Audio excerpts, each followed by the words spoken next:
하는 마음이 아주 무겁습니다. 저는 추상적인 담론을 말하는 것을 별로 좋아하지 않는데 오늘 주제는 부득이 좀 추상적인 이야기도 좀 해야 될 것 같습니다. 하지만 저로서는 정말 실질적이고 또 아주 절실한 그런 내용이라고 생각합니다. 여러분도 아시다시피 우리 새정치민주연합의 처지가 아주 동분해서 뭔가 이렇게 변하지 않으면 아주 존립하기가 어려운 그런 상황입니다. 이런 시기에 우리 당이 어떻게 달라져야 하는가라는 것을 포함해서 우리 정당과 정치가 나아가야 될 어떤 길, 그런 것에 대한 저의 의견을 말씀드릴 수 있는 그런 기회를 갖게 돼서 아주 고맙습니다.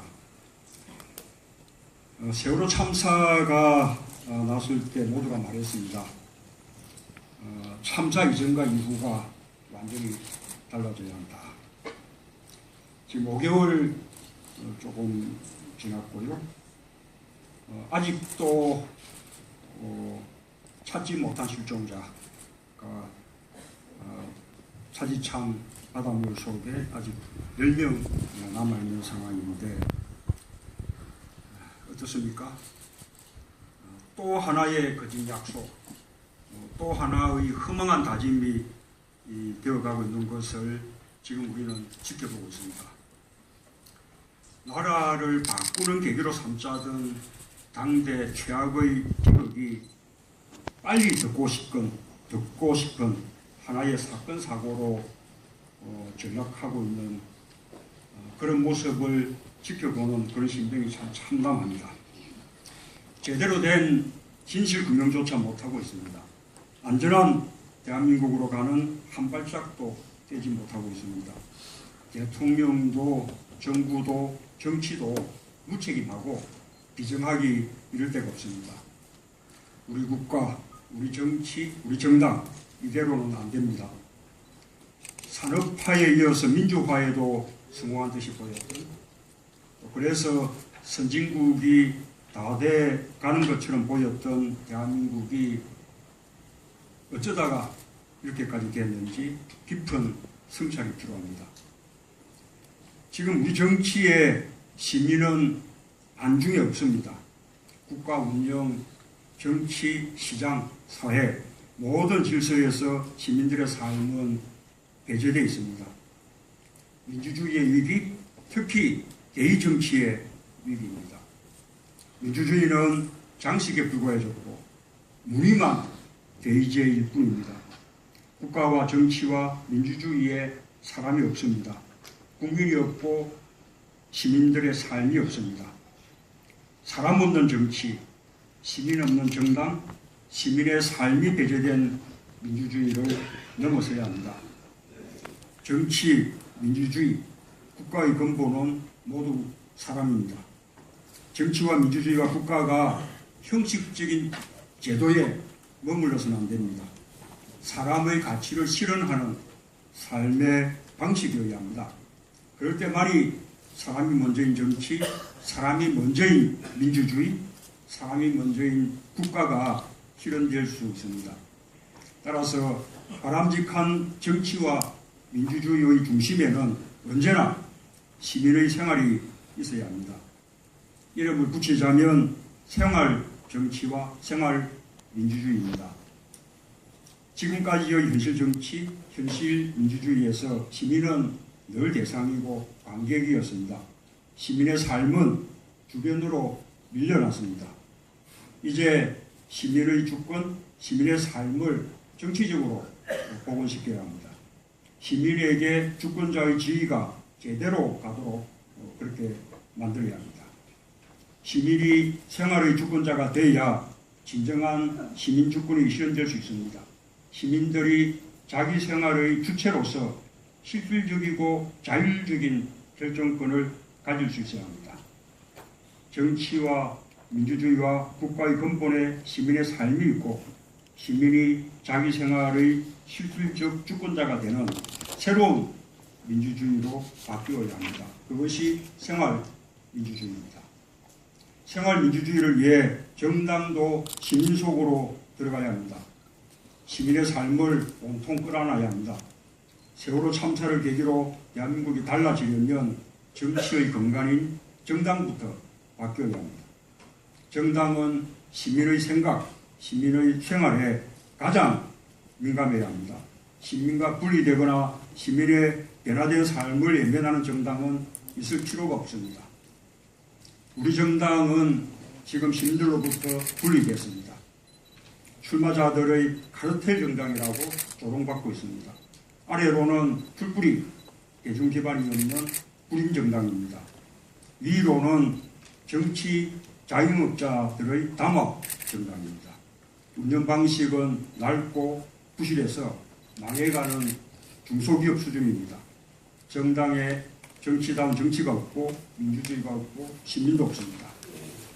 제가 함께 책임져야 할 일입니다만 특히 새정치민주연합의 위기는 더욱 심각합니다. 첫째로 정체성의 위기입니다. 탈냉전, 탈위험의 급격한 사회 변화 속에서 여전히 낡은 인연틀에 갇혀 있습니다.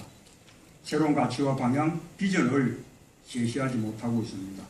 거대한 전환을 선도하기는커녕 뒤따르기에도 버겁습니다. 둘째로 기반과 시민 참여의 위기입니다. 당의 불뿌리 기반은 점점 더 허약해지고 있습니다. 당 운영에 시민과 지지자, 당원이 보이지 않습니다.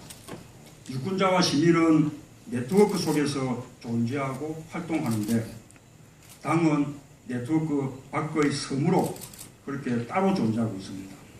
새로운 지지 기반의 확충을 위한 혁신 없이는 존립이 어렵습니다. 시민 속으로 들어가고 또 시민의 삶을 정당 네트워크에 결합시켜야 합니다. 셋째로 소통의 위기입니다. 누적된 소통 위기 속에서 한편으로 당내 민주주의가 위협받고 또 다른 한편으론 국민을 대변하는 대의 기능이 마비되고 있습니다. 기득권과 이익의 담합이 정당을 실직시키고 있습니다. 당 운영에 시민과 지지자, 당원이 배제되다 보니 아래로부터의 소통이 꽉 막혀 있습니다. 중앙당 지도부가 지나치게 독점하고 있는 의사결정 구조, 국회의원 중심의 정당 운영 방식도 민주적 소통과 거리가 멉니다. 지금 새정치민주연합은 시민, 지지자, 당원들과 함께하는 공감의 소통이 절실합니다.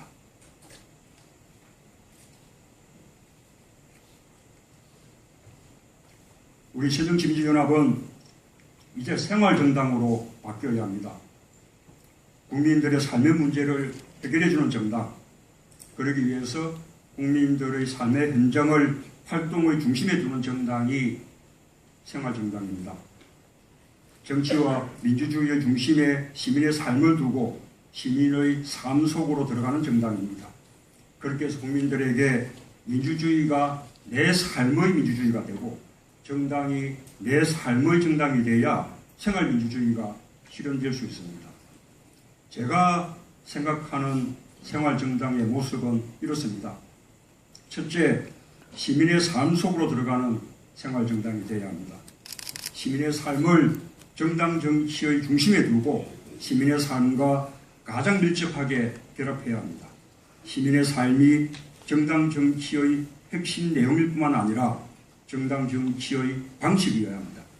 시민의 삶을 정당 정치의 내용과 형식으로 삼아 자율과 협력과 책임이란 생활민주주의의 가치를 체계 있게 실현해야 합니다.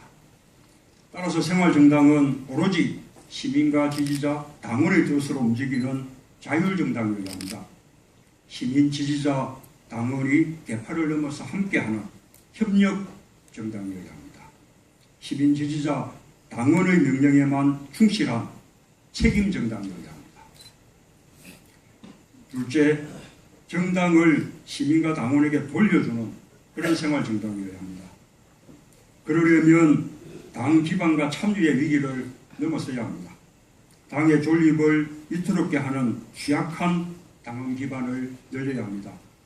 동시에 직접 민주주의를 지향하는 참여 민주정당으로 가야 합니다. 개방된 시민 참여 정당만이 생활 정당이 될 수 있습니다. 시민 참여 정당으로의 전환은 우리 당의 오랜 숙제입니다. 일반 시민과 비당원 지지자들이 참여하기 어려운 그런 폐쇄된 정당 구조에서 벗어나야 합니다. 일반 시민과 지지자를 전폭적으로 끌어안는 그런 정당으로 바뀌어야 합니다. 지금 영국 노동당이 혁신을 위해서 또 집권을 위해서 하고 있듯이 온 오프라인을 결합하는 다양한 기능의 플랫폼을 구축하고 당원뿐만 아니라 시민과 지지자를 광범하게 결집시켜야 합니다. 셋째, 계파에 의해서 움직이는 정당이 아니라 시민과 당원에 의해 움직이는 생활정당이 되어야 합니다. 그러기 위해 분권과 합의의 정당으로 가야 합니다.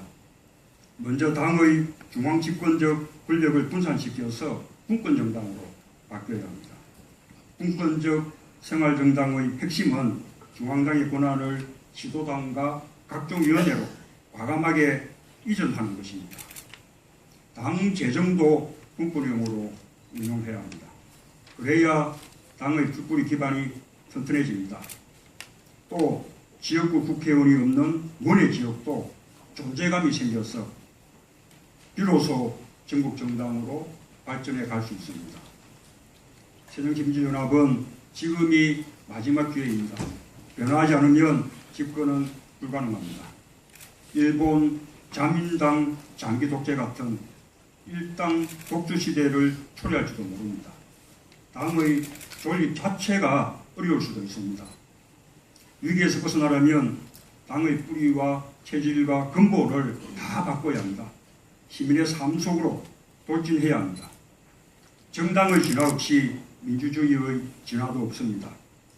새정치민주연합에 실망하고 마침내 정치를 외면하는 시민의 관심을 되돌리는 길은 하나입니다.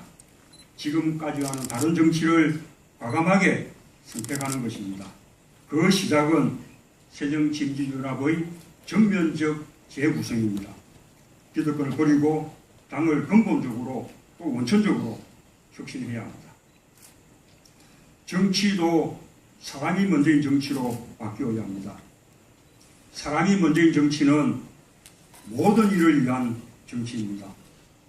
보수와 진보의 이념을 넘어서서 모든 계층을 위한 정치, 모든 지역을 위한 정치, 모든 세대를 위한 정치, 모든 성을 위한 정치, 이렇게 모든 이의 생활이 정치의 중심이 되는 정치입니다. 저는 그런 정치를 위해서 새정치민주연합이 1000만 시민당원의 시대를 여는 그런 새로운 정당 문화를 꿈꿉니다. 이제 대한민국 전체가 달라져야 합니다. 정부가 달라지고 정당이 달라지며 정치가 달라져야 합니다. 그리하여 세월호 이전과 완전히 다른 대한민국이 되어야 합니다. 침몰하는 세월호에 끝내 그 수많은 아이들을 묻어버린 야만의 국가, 야만의 정치를 넘어서는 길은 오로지 사람이 먼저인 정치의 실현에 있습니다. 사람과 삶이 정치와 민주주의와 국가의 근본이 되어야 비로소 새로운 정치라고 말할 수 있을 것입니다. 노무현 대통령은 생전에 사람 사는 세상을 꿈꿨습니다. 그 꿈은 대단히 본질적입니다. 국가도 정부도 정치도 정당도 시장도 모두 인간의 생활을 지탱하는 수단이지 결코 목적이 아닙니다. 세월호 이후 한국 사회도 마찬가지입니다. 언제나 어떤 제도나 어떤 정책이나 어떤 국가적 목표도 사람을 중심에 놓아야 한다라는 원칙만, 기본 원칙만 지킨다면 우리 정치가 나아가야 할 방향도 명확하다고 믿습니다. 저도 그런 정치를 할 수 있도록 또 우리 정치를 그렇게 바꿔가도록 최선을 다하겠습니다. 여러분 감사합니다. 네. 문재인 의원님께서 사람이 먼저인 정치로 바뀌어야 한다 하는 주제의 기조 발언을 해주셨습니다. 이제 본행사가 시작이 될 텐데요. 사실 오늘 가장 수고해 주실 분이 이제 발표자와 토론자들이신데 관례상 발표자와 토론자들은